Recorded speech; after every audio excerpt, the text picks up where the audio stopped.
Salut,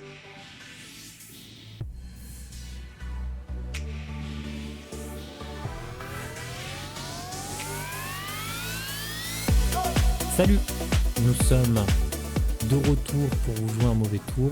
C'est le début de l'Aftertech. Il y a eu une petite pause d'1 minute dans la vraie vie entre la V2Tech et l'Aftertech. Et il y a eu une pause de 3 jours sur YouTube. Voilà, on a discuté un tout petit peu. Et Yatom nous demandait sagemment, on va discuter de quoi? Yatom nous demandait sagemment, on va parler de quoi?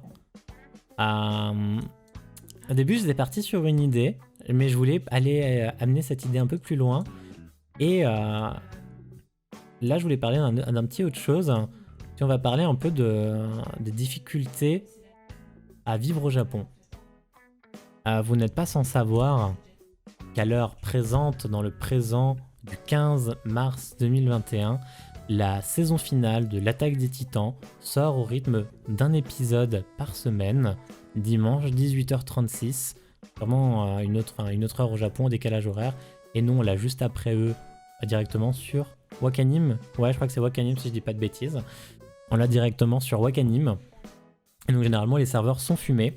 Et il s'est passé une chose ce dimanche qui me rappelle un peu la réalité aussi de vivre au Japon, qui est un peu similaire dans d'autres pays, genre les États-Unis. C'est les conditions géographiques et météorologiques. Et bien dimanche, il y a eu un séisme de magnitude 4,9 si je dis pas de bêtises. Et bien qu'au Japon ce soit très courant d'avoir des séismes de faible magnitude, toutes les constructions japonaises sont faites aux normes sismiques pour supporter des petits tremblements de terre. C'est souvent pour ça que la plupart des meubles sont fixés aussi, ce genre de choses. Et bien ce séisme dimanche là, donc hier pour nous, était suffisamment assez puissant pour perturber légèrement le Japon et donc annuler la diffusion qui venait à peine de commencer de l'épisode de l'Attaque des Titans, et donc du coup de le retarder, je pense à ce dimanche. Et donc du coup soit dimanche, soit tout SNK est redécalé d'une semaine, et donc il restera de nouveau 3 semaines pour les épisodes. Eux vont peut-être sortir 2 épisodes, je ne sais pas, mais je pense qu'ils vont redécaler le tout. Et donc c'est une triste réalité du Japon, où les conditions, pour nous qui ne sommes pas habitués, en France on est quand même loin d'une bordure de plaques tectoniques. C'est pour ça qu'il n'y a pas eu d'épisode. Oui. On est quand même loin de bordure de plaques tectoniques. Si vous avez suivi vos cours de SVT au collège, vous devez savoir de quoi je vous parle. Et donc du coup, nous sommes très loin de potentielles zones de séisme, donc de mouvements de plaques. Et alors qu'au Japon, ils sont en plein au bord. Vraiment, ils en ont une juste à côté, donc du coup, ça crée souvent des séismes. Et c'est une île. C'est une île, donc ça crée souvent des séismes, ça crée souvent des petits raz-de-marée. Plus largement, plus violemment, ça crée des tsunamis. Et c'est pas en peine. Et parfois, ça crée également des typhons. Typhon, alors si je dis ça ici, le typhon, mis à part l'attaque Pokémon, il y a plein de gens pour qui ça veut rien dire un typhon. Et je vous comprends. C'est dur à se représenter un typhon, mais ça au Japon ça existe aussi. Et quand il y a un typhon, les gens ils font attention quand ils sortent, et les trains japonais s'excusent pour les 9 secondes de retard à cause du typhon. Voilà, ça c'est à peu près le quotidien japonais. Parce que j'avais des amis, donc toujours les responsables de la boutique, qui étaient partis au Japon. Et ici aux news on parlait que du typhon au Japon qui allait avoir, waouh, et le typhon. Et en fait, aux news japonaises, ils en parlaient à peine. Et ils l'ont su par nous en France qu'il allait avoir un typhon au Japon. Parce que pour les Japonais, bon, c'était tranquille, quoi. Et puis, il y a juste eu 9 secondes de retard avec le train, quoi. C'était tout. Et c'était normal. C'est normal, et voilà. Et c'est totalement un quotidien très différent de nous, où un séisme, c'est anodin. Enfin, c'est anomal, mot qu'on a appris dans nos samedis papy. Un séisme c'est anomal, un typhon c'est encore plus rare, et il y a un raz-de-marée, on n'en parle même pas, hein. L'Atlantique c'est plutôt tranquille. Je crois pas avoir eu de séisme quand j'y étais, sinon je me serais roulé par terre en pleurant avant de tomber dans une crevasse nouvellement formée. En vrai, il y a des glissements de terrain, ça arrive plus souvent dans les villages, mais si t'es en ville, je pense qu'il peut tellement presque rien arriver si c'est un petit séisme. Ici à Strasbourg, on a connu il y a pas longtemps, je crois que c'était il y a 2 mois, peut-être même plus. Je sais que j'étais au chômage, j'ai beaucoup de mal à me représenter le temps. Et il y avait eu un 3,9 ici, donc un 3,9 ici, ça se sent, il n'y a pas forcément les normes sismiques, ou en tout cas moins fortes. Et bon, moi je l'ai pas senti, je dormais paisiblement. Mais pas mal de gens l'ont senti, voilà, moi je les sens pas spécialement. J'ai une question à Tom. Pourquoi avoir marqué Atom à la fin de ton pseudo? Parce que je pense qu'il voulait faire Rip Atom avec les mots trip de Mini Thomas. Voilà, c'était pour ça. C'était bien pour ça, j'avais bien compris. Parce qu'on aurait perdu le petit atome qui serait tombé dans une crevasse nouvellement formée. Voilà, selon l'histoire fantastique créée par Atom, s'il avait vécu un séisme au Japon. Mais voilà, on vit dans un climat météorologique assez différent. De la même manière qu'on connaît moins la saison des pluies. La saison des pluies qui arrive souvent proche du printemps et qui met à mal, les beaux sakura qui fleurissent au début du printemps. Et comme je vous le disais, aux États-Unis aussi, ils ont des conditions très difficiles. Ils ont un peu moins de séismes, plus sur la côte californienne. Mais alors en hiver, par contre, ils ont 1 mètre de neige. Et en été, il y a la sécheresse, plus les tornades et les ouragans. Voilà, je pense que c'est 2 pays où c'est pas ouf de vivre pour nous, qui sommes très habitués à juste avoir chaud en été et froid en hiver. Et en été dire je préfère quand c'est l'hiver, et en hiver dire je préfère quand c'est l'été. Et à se bouffer full pollen le reste de l'année. Je trouve que c'est des conditions très particulières. Et je pense que n'importe lequel d'entre nous, on arrive au Japon et on se retrouve assez longtemps dans leur quotidien pour vivre avec des séismes, des typhons, des raz-de-marée, et juste être à un moment où le truc est juste pas assez fort pour que ça t'inquiète. C'est alors que souvent c'est imagé comme quelque chose d'assez une bonne catastrophe naturelle qui fait pas mal de dégâts, quoi. Mais voilà, c'est une condition réelle du Japon de vivre avec ces anomalies. Enfin, c'est pas des anomalies, c'est totalement naturel, mais vivre avec ces menaces naturelles créées par l'environnement. Et je crois qu'ils ont de la chance. Je dis bien je crois. Je préfère l'hiver car il pleut, il peut y avoir de la neige et que les glaces en été ça fond. Je vais vérifier avant de dire une connerie, mais je crois qu'ils ont de la chance que le mont Fuji soit un volcan éteint, non? Ou c'est juste une montagne?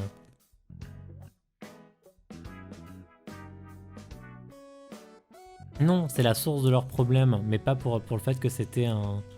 Pas pour le fait justement que c'était un volcan, mais juste parce que c'est une montagne. Le point culminant du Japon, ça on le sait tous, situé dans une région, je crois juste inactif, pas éteint, d'accord. Situé dans une région où rejoignent les plaques tectoniques pacifiques, eurasiennes et philippines. Les mecs ont juste le croisement de 3 plaques tectoniques. Comment vous montrer les plaques tectoniques? Très dur à dire, hein, les plaques tectoniques. Hein. Hop. Vous voyez les plaques tectoniques, eh bien... Donc là c'est la carte des Philippines, mais là vous voyez ici, là où il y a écrit Amour, on est sur le sud de l'archipel du Japon. Et donc là vous voyez bien le beau croisement, là vous voyez le beau croisement entre les plaques tectoniques. Et bien voilà, ici c'est le mont Fuji, mais donc là par ici, juste là vous avez Tokyo. Normalement, hein, si je ne dis pas de bêtises. Je vais vous mettre en full screen, ce sera plus simple. Et donc, wow. Une belle carte des plaques tectoniques. Et donc là, vous le voyez bien. En fait, pourquoi je zoome alors que l'image me propose de zoomer? Là, vous le voyez bien, on a la plaque eurasienne, là, on a la plaque philippine, et là, on a la plaque pacifique. Et on a encore une autre plaque. On a la plaque nord-américaine, et voilà. Et ici, ah non, c'est pas la plaque pacifique ne touche pas. Et voyez ici, eh ben, on a la convergence des 3 plaques. On a un point commun et c'est sur le mont Fuji. Et de l'autre côté, sur tout le reste de la bordure, et ben en plus de ça, ils ont la plaque Pacifique qui vient s'y mêler. Et c'est pas une plaque qui est connue pour être plutôt calme. Elle est plutôt connue avec la ceinture de feu, ici, aux États-Unis. Parce que ça bouge. Voilà, ça, si vous avez suivi aussi vos cours de géographie, ici, ce qu'on appelle la ceinture de feu. Et c'est pour ça que je vous ai dit que la Californie, ça bouffait pas mal aussi aux États-Unis. Voilà. Et donc c'est une zone à pas mal de risques. C'est une zone à pas mal de risques, les plaques tectoniques. Et en plus, ils se tapent juste... Ah oui, voilà, c'est un volcan de subduction et il est actif. Mais il entre pas en éruption. Je l'ai vu en vrai. Le seul truc qui l'a fait trembler, c'est mon cœur. Ça doit être trop beau de voir le mont Fuji en vrai. Bah comme il est connu pour ses neiges éternelles, mais c'est un volcan actif qui ne rentre juste pas en éruption. Donc là, ils sont plutôt heureux. Enfin, je pense qu'il faut plutôt être content. Mais voilà, à n'importe quel moment, le mont Fuji vient rajouter une couche au Japon. Et c'est terrible. Parce que la plupart du Japon, en fait, les archipels sont juste en fait les mouvements de plaques tectoniques, ce qui fait qu'il y a pas mal d'îles. Et c'est comme ça, globalement, que sont nées la plupart des îles du Japon. Et c'est pour ça qu'il y en a beaucoup. Il y a 4 îles principales, mais il y en a des milliers de petites qui sont autour. Et du coup, c'est quoi un volcan de subduction? Je vais vous dire ce que c'est, je vais lire juste tout simplement la définition. Je pense que le mont Fuji, il est grand. Ouais. Il culmine à 3776 mètres d'altitude. Voilà. Il fait presque un bon 4 km, quoi. De haut, juste de haut. Je parle même pas du dénivelé, hein, juste de haut. Alors, c'est un volcan de subduction qui est lié du coup aux plaques tectoniques. La subduction est le processus par lequel une plaque tectonique océanique s'incurve et plonge sous une autre plaque. Donc, c'est les plaques qui se chevauchent avant de s'enfoncer dans le manteau terrestre. Ce processus se produit lorsque la lithosphère océanique en refroidissement devient plus dense que l'asténosphère sous-jacente. Alors là, il faut avoir suivi plus que ces cours d'SVT pour comprendre, ne vous en faites pas. Voilà, donc c'est juste une plaque nationale géographique on Twitch. En vrai, il y a beaucoup de trucs intéressants là-dessus. Le mouvement des plaques tectoniques, moi, ça m'a beaucoup intéressé. Quand j'étais à l'école, c'est sûrement les seuls cours d'SVT que j'ai suivis. Et donc du coup, en fait, c'est vraiment le glissement de la plaque du coup océanique qui est allé par en dessous. Et cette pression-là fait monter l'autre plaque. Et donc du coup, ça nous a fait le mont Fuji. Et donc du coup, ça a créé un volcan parce que vous savez bien que sous terre, il y a souvent du magma parce qu'il fait plus chaud. Et donc c'est un volcan qui est toujours actif, le mont Fuji, mais qui ne rentre pas en éruption. Voilà, pour le moment. Sa dernière éruption... Alors c'est marrant parce qu'il y a écrit dernière éruption et la date est très longue. Donc je pense que le Japon doit prier pour pas que ça recommence. La dernière éruption était du 16 décembre 1707 au 22 janvier 1708. 1 mois et 6 jours d'éruption. C'est beaucoup.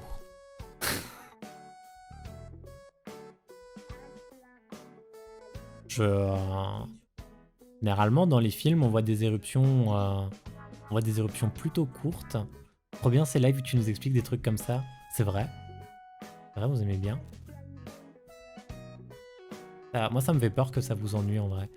Et donc, on a quand même 1 mois et 1 jour d'éruption. Et je pense que si, après bientôt 300 ans, plus de 300 ans, le mont Fuji doit retourner en éruption.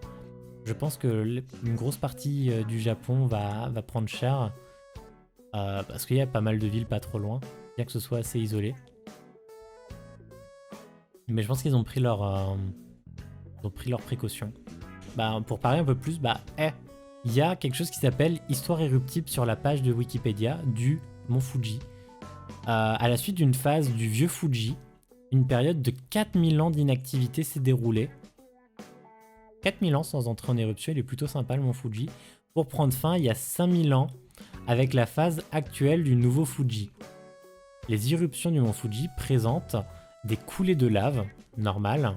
On s'ennuie pas ici, venez sur Twitch, si vous voulez tout voir en vrai. Des émissions de magma, des scories. Attendez, qu'est-ce que c'est des scories? à des blocs de lave solidifiés, appelés également scories ou pyroclastites. Scories, c'est plus simple. Donc des émissions de magma ou des blocs de magma solidifiés et des cendres volcaniques. Effondrement et éruptions latérales, d'où le qualificatif de grand magasin des éruptions. Les cendres du nouveau Fuji sont souvent noires et ces éruptions sont récentes en termes de couches géologiques. Vous pourrez venir et faire des blagues si vous imaginez le feu. C'est vrai que c'est vachement plus interactif que la section commentaires de Twitch, de YouTube. Et voilà. Et du coup, vous pouvez échanger avec tout le monde et peut-être rejoindre le club des poètes aussi. Des informations précieuses sont consignées dans les documents historiques du japonais du 8e siècle. J'ai chopé une bonne pyroclastite. Pour de vrai. On a ramené une. Il présente une série d'éruptions représentatives. Alors, est-ce qu'il y a quelque chose sur la dernière éruption connue? Non, on dirait le nom d'une maladie. 16 éruptions ont été enregistrées depuis 781. La plupart sont déroulées durant l'époque Heian, avec 12 éruptions entre 800 et 1083. Parfois, des périodes d'activité peuvent durer des centaines d'années, comme en 1883 et 1511. Actuellement, aucune éruption n'a eu lieu depuis l'éruption Owei, il y a plus de 300 ans. Est-ce que j'ai des informations? Oui, la dernière éruption du mont Fuji, survenue en 1707, 4e année de l'ère Owei, est connue sous le nom de Grande éruption de Owei, ayant débuté 49 jours après le tremblement de terre de Owei, qui figure parmi les plus puissants jamais enregistrés au Japon. Elle s'est déroulée sur le versant sud-ouest du mont Fuji et a formé 3 nouvelles cheminées volcaniques nommées première, deuxième et troisième cheminée, très originales. Donc en fait, quand on a vu la date, c'est que le 16 janvier, le 16 décembre, il y a eu le plus gros tremblement de terre un des plus gros tremblements de terre enregistrés, et 37 jours plus tard, c'est rentré en éruption. C'est bien les cheminées? Pas sûr. L'éruption n'a pas engendré de coulée de lave. C'est une éruption remarquable par la propagation de cendres volcaniques et de scories, donc les pyroclastites, nos blocs de magma solidifiés, émis jusqu'à une émission aussi éloignée qu'Edo, Edo qui représente l'ancien nom de Tokyo. Donc du mont Fuji à Tokyo, il y a eu des émissions. Ce qui est quand même centaines de kilomètres par rapport au mont Fuji. Le volume d'éjecta est estimé à 800 millions de mètres cubes. Imaginez 800 millions de mètres cubes. C'est quoi l'éjecta volcanique? 800 mètres cubes de lave solidifiée. L'année suivante, les débris volcaniques accumulés dans les champs près du cours de la rivière Sakawa, située à l'est de la montagne, sont mobilisés par les pluies, comblent le lit du cours d'eau et forment ça et là des barrages temporaires. L'averse des 7 et 8 août provoque une avalanche de cendres et de boue qui détruit les barrages, provoquant une inondation de la plaine d'Ashigara. Donc je sais pas si vous vous rendez compte, le volcan, non seulement il entre en éruption, il fait de la coulée de lave, il met des cendres partout, il met des blocs de magma partout jusqu'à 100 km à la ronde, 100 km à la ronde qui permet d'atteindre Tokyo. Tokyo qui représente 70 millions d'habitants. Et en plus, les cendres, ça fait des barrages naturels dans l'eau parce que ça stagne. Quand ça déstagne, bah du coup ça crée des inondations parce que c'est trop d'eau qui est relâchée d'un coup. C'est-à-dire qu'un problème en entraîne encore un autre. Un peu cet effet papillon. Et ça doit être terrible. Genre, tu sais que tu peux pas te dire cool, l'éruption est finie, on est tranquille. Il va y avoir encore d'autres retombées qui viennent juste après. Parce que les cendres, ça a aussi ce côté, si vous avez une couche de cendres, ça va bloquer votre chlorophylle. Par exemple, toute la végétation, etc. Malgré ça, tout le monde adore le mont Fuji. Le mont Fuji est extrêmement beau. Là, ça fait 300 ans qu'il est fine avec nous. Mais je pense que si le mont Fuji rentre en éruption, Japon, il va tirer la gueule, quoi. Les couches, si vous avez une couche trop importante de cendres, ça peut empêcher aussi l'absorption de chlorophylle et d'UV de la végétation. C'est-à-dire qu'en plus, si vous avez des plantations, il faut vite se dépêcher d'enlever tout ça, de le balayer. Sinon, votre végétation est dans la merde, vos plantations, etc. Donc ça engendre encore plus de travail derrière. Mais après, vous voyez, on a des représentations très connues du mont Fuji. Vas-y, tu peux le faire. On a notamment cette représentation qui est extrêmement connue, extrêmement belle du mont Fuji, avec du coup son versant qui est très long. Vous voyez, vous notez que même sur les représentations, il n'y a rien sur le mont Fuji, très inutile. Et du coup, un peu une partie de ces... Je sais pas si ça représente des petites coulées de lave, ou si c'est pour représenter les cendres ou les neiges qui culminent sur le mont Fuji. Tout le monde adore voir des comètes passer aussi, mais quand on va s'en ramasser une, ah bah les dinosaures, ils avaient tiré la gueule. Hein. Et ici, on a la célèbre représentation de la vague de Misokusai. Je sais pas si vous vous souvenez mes représentations de la vague que j'ai désormais en coque de téléphone également. Et derrière, vous avez une représentation du mont Fuji, comme vous le voyez. Un bleu, une bosse à la limite. Pour parler en termes de comètes, pour parler en termes de... Imagine... Dimisokusei écrit Kanawaga. Alors... Ça, c'est une reprise moderne. Regarde, je vais remettre ma vue là. Modern Recap Copy, d'après Okusai. La vague originellement, cette vague là est connue par Misokusai, la créatrice du mot moderne, personne à qui on doit le mot moderne de manga aujourd'hui, qui faisait des mangas, des cases en... Enfin, qui faisait des blagues, enfin, vous savez, les BD en 4 cases, et bah c'était l'origine du mot manga, et c'était Misokusai, et Misokusai en 2 mots. Vraiment Miss, comme Mademoiselle Okusai. Et à qui on doit bah, du coup le manga moderne. Et donc du coup qui faisait ces trucs. Et vous pouvez retrouver des recueils immenses bah, de tout ce qu'a fait Misokusai à l'époque. Parce que là, Okusai, ça remonte à très très loin. Je dis pas de bêtises. Bah ça remonte à 300 ans. Un peu moins de 300 ans, voilà. Non, Misokusai, c'est autre chose. Voilà, c'était... Et c'est à lui qu'on doit aujourd'hui le terme d'aujourd'hui de manga. Mais voilà, ça c'était... Que tu parleras des Yakuza et de l'empire du sexe au Japon. Alors, j'ai pas les connaissances, ou j'ai pas encore fait les recherches, je pense, pour parler de l'empire du sexe au Japon. Je pense que j'ai même très peu de connaissances là-dessus. Et bah des Yakuza... les Yakuza, pareil, je manque un peu de connaissances. Je manque un peu de connaissances. Je sais qu'il y a des tabous au Japon. On peut parler en l'occurrence du tabou du tatouage qui était réservé à la base aux Yakuza.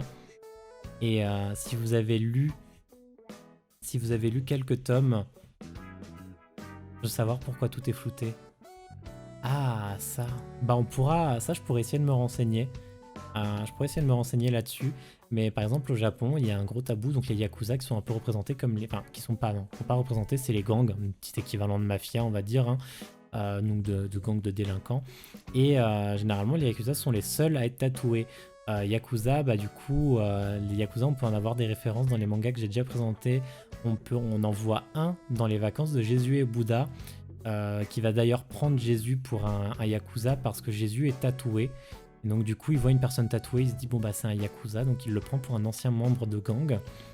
Et en plus connu, vous avez GTO, Great Teacher Onizuka, où Onizuka, le personnage principal, est carrément un Yakuza qui devient professeur. Et donc du coup, encore aujourd'hui, il y a ce tabou sur les tatouages. Et ils ont même un peu de mal à l'accepter sur les touristes. Et il commence à y avoir un peu de manifs, de pétitions pour légaliser le métier de tatoueur au Japon. Et donc que ce soit désormais une œuvre d'art reconnue et pas juste pour les Yakuza et que tout le monde ait accès au tatouage au Japon. C'est un combat pour les tatoueurs aujourd'hui. En revenant à la comète, sur Pokémon Sword and Shield, il y a une comète qui atterrit à 10 mètres de taux au début du jeu. Tu la ramasses tranquille, donc une petite comète, ça tuerait pas tout le monde quand même. Alors, pour revenir sur la comète, imagine une balle de baseball. Imagine une petite comète de la balle d'une taille de baseball qui a une force, qui a une vitesse incroyable, qui rentre dans notre atmosphère. Et donc du coup, quand elle va frapper le sol, elle va avoir la taille d'une batte de baseball. Avec la vitesse et les frottements de l'air que cette chose a pris, crois-moi que ça fait un cratère suffisant pour pas que tu puisses nous en parler.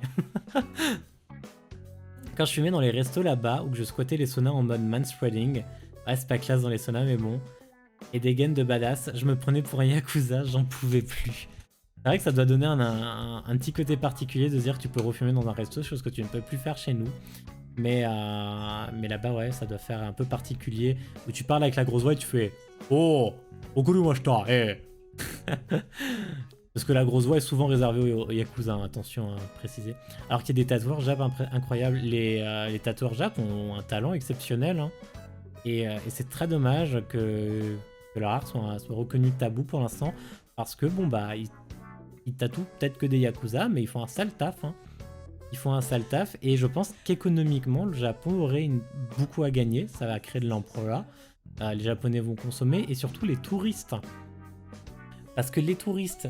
ils vont se dire, enfin, ou chez nous c'est normal le tatouage, tu vois, où tu te dis je peux me faire tatouer au Japon un truc par un japonais, et bah tu vas être trop hypé. Tu vas être trop hypé, c'est trop un argument où le tatouage japonais il va juste trop bien marcher en fait. C'est juste trop bien. Et je pense qu'ils ont tout intérêt à le faire personnellement. Je pense qu'ils ont vraiment tout un intérêt à le faire. Mais voilà, moi là... ouais. J'aime bien quand on discute comme ça. À la base, on parlait de la difficulté des conditions météorologiques du Japon. Là, on a passé sur d'autres problèmes de société. Et l'empire du sexe, je faudrait que je me renseigne. C'est vrai que même dans les animés, qu'on appelle les hentai du coup, hein, ce que vous réclamez de temps en temps quand vous faites vos blagues, dans les hentai aussi, c'est souvent censuré. Et je pense parce que de souvenir, c'était une volonté de... c'est la sphère privée. Mais j'ai pas plus d'infos dessus. Et c'est vrai que bah, le sexe japonais est connu pour être censuré. Mais j'ai pas spécialement les raisons à ça. En tout cas, pas aujourd'hui. Je sais que la relation amoureuse au Japon est très différente. Pourtant, il y a l'air d'avoir tellement de dérives là-bas. Il y a bah oui, il y a beaucoup. En fait, ils ont un gros trouble. Mais ça vient de l'éducation. Les Japonais vivent déjà dans un monde où ils ne doivent pas déranger les gens. La société là-bas, comme ils sont beaucoup, on t'apprend à ne pas incomber à la société. Rends-toi utile dès que tu peux te rendre utile, et dès que tu peux pas te rendre utile, dès que tu as un poids, efface-toi. Donc déjà, les gens sont dans un sentiment où il ne faut pas déranger les autres et ne pas créer de sentiment de mal-être. Parce que vivre en société, c'était le plus important. Ils sont trop sur un espace réduit. Ensuite, on apprend à l'homme, parce que les Japonais sont quand même un peuple extrêmement fier. On pense notamment à la phase de la Seconde Guerre mondiale avec la naissance des kamikazes. Parce que ça se prononce kamikaze à l'origine et pas kamikaze. Des kamikazes qui étaient des soldats qui avaient pour mission suicide de couler des navires américains en se jetant avec leurs petits avions après avoir lâché une de bombes, et ensuite voilà, leur mission c'était souvent de ne pas revenir. Donc on appelait ça les kamikazes. S'ils revenaient, tant mieux, mais s'ils ne pouvaient pas revenir, ils devaient faire le plus de dégâts possible. On pense notamment aux samouraïs qui avaient un code d'honneur, et dès que leur honneur était bafoué, de se faire seppuku, donc de se donner la mort en s'étripant eux-mêmes. C'est vraiment des gens à une fierté très forte. Donc l'homme japonais doit avoir un côté fort. Il doit être viril, pas forcément eux-mêmes en vrai. par rapport au samouraï. Peut-être que tu as plus de précision à m'apporter là-dessus. Mini Thomas, je veux bien. Donc du coup, les hommes ont un code où ils doivent être virils, forts, fermes. Et donc du coup, ça c'est cette image qu'ils doivent donner. Donc d'être imposant. Vraiment, ils ont cette image de si tu veux évoluer en société, bah tu dois. C'est comme le harakiri, c'est. Oui, c'est le même nom, seppuku, harakiri, c'est ça. C'est dû à l'honneur bafoué. Ou souvent, ouais. Enfin, si je dis pas de bêtises, normalement, c'est quand ils ont. Pour pas être discrédités, bah souvent. Ou même pour pas être tués par l'ennemi, bah ils préfèrent se donner la mort eux-mêmes. Un samouraï ne frappe pas normalement dans le dos, etc. C'est fou cette virilité imposée et à côté les efféminés dans les boys bands.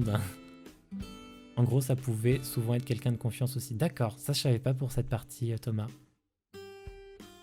Et donc du coup, on leur apprend ce côté-là. Et de l'autre côté, pour une relation de couple, on leur apprend qu'il faut être tendre, doux, affectif, à l'écoute. Et là, du coup, quand t'as pas l'habitude, eh ben, va y avoir un paradoxe. D'ailleurs, le paradoxe où eux, on leur apprend que pour être un homme, tu dois être viril, ferme, imposant, etc. Et que si tu veux charmer une femme, il faut que tu abandonnes tout ça pour devenir ce qu'on appellerait communément un canard. Donc plus doux, attentionné, à l'écoute, etc., délicat. Mais de l'autre côté, eh ben une femme, elle veut un homme. Donc l'image qu'on lui a appris d'un homme. Un homme, c'est viril, c'est imposant, ça prend les devants, c'est un peu macho, etc. Et donc forcément, quand le mec, on lui dit « tu veux draguer, deviens un canard », et qu'il devient un canard, bah la meuf, elle réagit comment? Elle est en mode « c'est pas un mec que j'ai sous le nez ». Je suis un canard dans la vie alors. Non mais c'est juste pour faciliter le schéma. C'est juste pour faciliter le schéma de pensée. Canard, c'est pas censé être péjoratif, canard, c'est censé être normal. Salut Connie, comment tu vas? Et donc du coup, le japonais, lui, pour séduire la femme, il se met dans la position où il se met dans la position de quelqu'un où il est affectif. Et la femme, elle est en mode, mais attends, moi je veux un vrai homme, je veux un mec viril qui en impose, etc. Je veux pas un mec là, il me caresse dans le sens du poil, ça l'intéresse pas. Et donc le mec là, il commence à se retrouver dans un litige où il y a l'info qu'on lui a donnée, ce qui fait, ça ne marche pas. Et de l'autre côté, il y a la femme où elle cherche un standard et le mec en fait change le standard pour lui correspondre à elle. Et donc du coup, ça crée les litiges. Et donc du coup, le mec est mindfuck et ne sait pas s'il doit être brusque ou tendre. Et il doit commencer à peser la balance. Comment je me comporte. Le fameux truc des meufs qui préfèrent les canards avec un, avec un O à la place du premier A. Oui, voilà. Voilà, parce que c'est un homme fort qui pourra les défendre, qui pourra protéger la famille, parce que la famille c'est très important aussi au Japon. Et c'est pas avec un mollasson qu'entre guillemets tu pourrais être tranquille dans ta vie, parce que quand la femme est amenée à enfanter, c'est la femme qui quitte son emploi et l'homme qui continue. On est dans un système très traditionnel. Donc si t'as un faiblard, la femme elle va être en mode le modèle parental il va puer la merde, mon gosse ça va être un faiblard, son métier ça va être de la merde, on n'aura pas de thunes, on sera en galère. Donc là il y a plein de paradoxes de vision de long terme, moyen terme, et du coup les mecs sont mindfuck, ils ont des problèmes de sexualité au Japon. Il y avait eu un article qui date maintenant d'il y a quelques années mais qui doit toujours être vrai. La sexualité au Japon baisse et je crois que un tiers des hommes de plus de 30 ans est encore puceau au Japon. Vous voyez à quel point on arrive sur des troubles de la sexualité au Japon. Et je peux aller les aider un petit peu. Et d'où la fin du protectionnisme au Japon. Enfin, on tend depuis 3 ans maintenant, je crois, à une ouverture au Japon avec les touristes, à être un peu moins fermé parce que le taux de natalité au Japon est plus faible que le taux de décès. Rip les Japonais, ouais, on est un peu dans cette voie-là où en fait ils ont plus de morts que de naissances. Ils commencent à être dans cette voie-là, comme au Japon, comme en Chine. En Chine, c'était encore autre chose, et d'où les robots sexuels, ouais, entre autres. Et donc du coup, eh bien, ils s'ouvrent un peu plus à nous pour que Japonais, Japonaises aillent faire des enfants avec des étrangers pour avoir des petits Japonais en plus. Donc en l'occurrence, qui reviennent au Japon. Voilà. Et en Chine, ils avaient eu ce gros problème. Vous devez connaître la politique de l'enfant unique, parce qu'ils sont beaucoup aussi en Chine, hein, ils sont 1 milliard. Et on avait la politique de l'enfant unique. Et comme je vous l'ai dit, comme au Japon, la famille c'est très important. Et le concept de base d'une famille en Chine, c'est quand tu te maries, la fille va vivre chez l'homme. Donc là, mettez-vous dans un contexte où là j'ai 2 parents et là j'ai 2 parents. Lui il a une fille et lui il a un garçon. La fille et le garçon se marient ensemble. La fille va habiter chez le garçon. Donc le garçon habite avec, entre guillemets, chez ses parents. Parce que sens de la famille très, très relationnel, etc. Ce qui veut dire qu'en fait, les 2 parents là, quand ils seront à la retraite, parce que nous on a un système de retraite, eux ils n'ont pas un système de retraite comme le nôtre. Eux quand ils seront vieux, ils auront personne pour s'occuper d'eux. Alors que eux ici, ils ont les enfants qui habitent à la maison. Donc cette politique de l'enfant unique en Chine avait amené tous les Chinois à garder des garçons plutôt que des filles pour anticiper la retraite, parce qu'ils allaient avoir quelqu'un pour s'occuper d'eux, leur enfant et sa femme mariée. Et on est arrivé, pareil, alors on est arrivé à plusieurs points. Pendant que la loi existait, on est arrivé à beaucoup d'enfants abandonnés, notamment des filles. On est arrivé à beaucoup d'enfants tués, beaucoup d'avortements, à des fins de procréation, et du coup avoir un surnombre de garçons qui existait au Japon, beaucoup de filles qui étaient abandonnées aussi, ou tuées à la naissance. Et du coup, quand cette politique a pris fin, bon alors il y a beaucoup d'enfants cachés qui sont réapparus d'un coup, hein, et donc du coup ils se sont juste rendus compte qu'en fait ça allait être la merde, il n'y avait plus personne pour faire des gosses, ça manque de filles. Et donc du coup ils ont mis fin à la politique de l'enfant unique pour avoir des filles, parce que tout le monde dégageait des filles. Donc si génération sur génération tu fais un garçon, tu te retrouves avec les arrière-grands-parents chez toi, quoi. C'est ça. Mais c'est normal. Mais c'est normal au Japon, donc c'est ok. La génération N+1 s'occupe toujours de la génération -1. Je connais un très bon artiste qui a fait une chanson dessus, Orelsan. Ah, tu parles de défaite de famille? Orelsan, fan du Grand Japon, on avait déjà parlé de lui ici d'ailleurs. Non, c'est une autre chanson. Je vois pas la chanson pour le coup. Mais voilà, ça c'était les modèles courants de la société là-bas. La petite marchande de porte-clés, je connais pas cette chanson. C'était le modèle traditionnel sociétal au Japon et en Chine, qui a amené à ce qu'aujourd'hui on ait plus de garçons que de filles, et plus le fait que les femmes commencent à vouloir s'affirmer au Japon et qu'elles sont moins enclins à abandonner leur carrière professionnelle. Et donc du coup, si elles ne veulent pas abandonner leur carrière professionnelle, elles abandonnent les enfants, en l'occurrence. C'est triste quand même.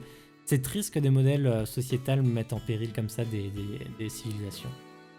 Donc du coup, au Japon, tu te retrouves avec les femmes qui ne veulent pas faire d'enfants parce qu'elles devraient abandonner leur carrière professionnelle. Tu te retrouves avec les femmes qui vont choisir l'homme, etc. En Chine, tu avais le problème de les filles sont abandonnées parce qu'on préfère un garçon, parce qu'il pourra s'occuper de nous à la retraite, etc. C'était une horreur. Sa mère voulait attendre et le marier. Son père voulait la pendre ou la noyer. Un seul enfant par foyer. Il voulait un garçon. Sa bible de femme a fait le taf qu'à moitié. Ok. Je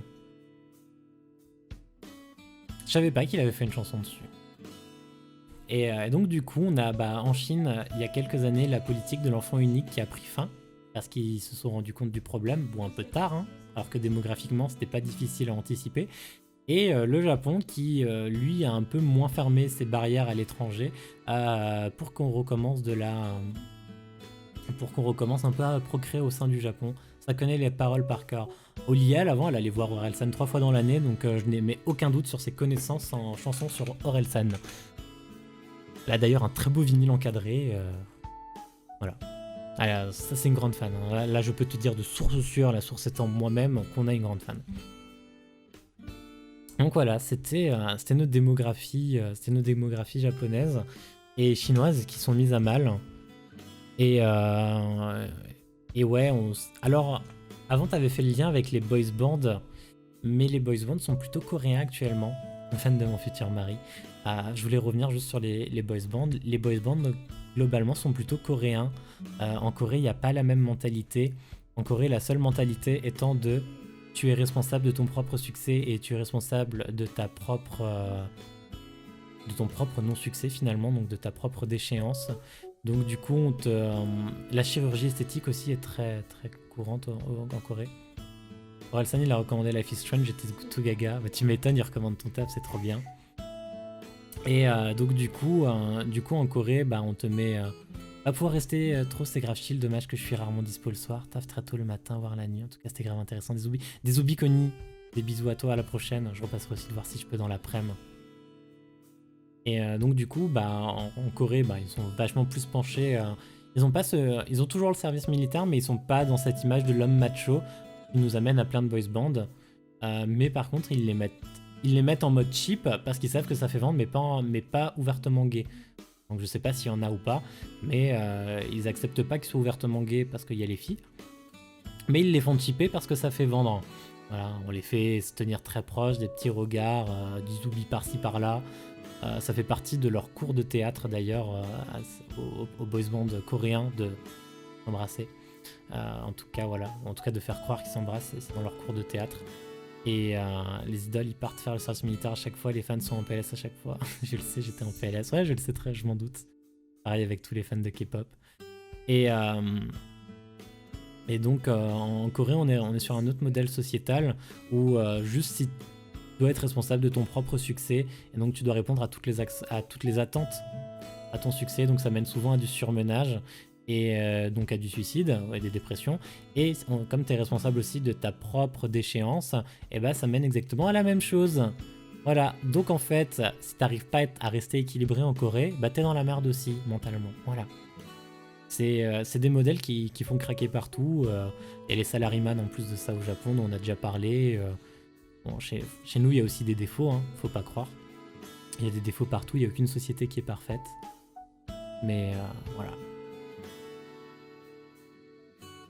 En tout cas, on est parti bien loin sur notre sujet aujourd'hui. On est vraiment parti d'un sujet et on est arrivé ailleurs. Mais voilà, j'espère que ça vous a plu. Rip Jong-young, oui, c'était le... Alors, je dirais pas que c'est le dernier, mais c'est le dernier dont j'avais entendu parler.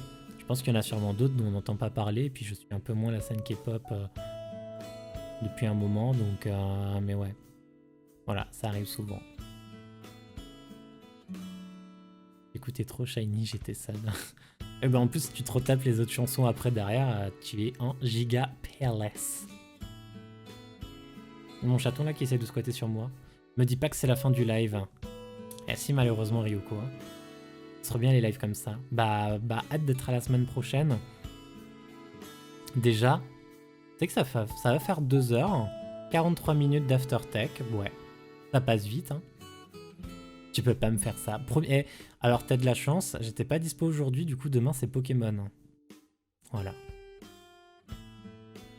Et voilà, on va couper l'aftertech. Merci à tous d'avoir suivi, merci à vous dans le chat également d'avoir échangé. Merci à vous d'avoir échangé. J'ai 7698 points. T'inquiète, de toute façon il n'y aurait pas eu de pinball aujourd'hui. Merci à vous d'avoir échangé tout au cours de cette aftertech, de cette V2 Tech. N'hésitez pas, si vous regardez moi quand je me réincarne en slime, à me faire des retours. Si vous ne savez pas où faire des retours, vous pouvez le faire sur Discord, lien en description. Si vous êtes déjà sur Discord, bah, des bisous à vous. Il y a un onglet manga animé, on peut parler, échanger. Voilà. Like YouTube, abonne-toi, clique sur la cloche, like et partage avec tes amis si ça t'a plu. Atome me fait mon outro à ma place. Des bisous à toi YouTube, à la prochaine, bye bye.